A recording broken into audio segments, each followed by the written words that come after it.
आप सारे खाटू गए हो, हारे के सहारे की जय लगाते हो। एक बात बताओ, ये खाटू जाने वाले को सबसे बड़ी चीज क्या देता है? जो खाटू जाता है उसे सबसे बड़ी चीज क्या देता है?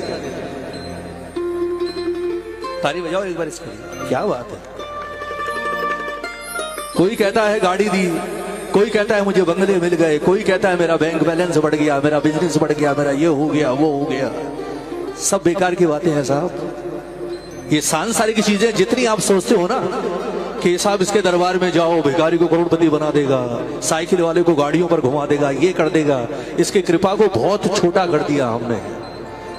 ये पहली बार जो इसके दरबार में जाता है उसे ना गाड़ी देता है, ना बंगले देता है, ना रुपया पैसा देता है, वो तो चरणों में बहता है इसके। ये खाटू जाने वाले को जो सबसे पहली चीज देता है वो देता है अटल विश्वास कि मेरी 13 सीढ़ी चढ़ने से पहले तक तू अकेला था,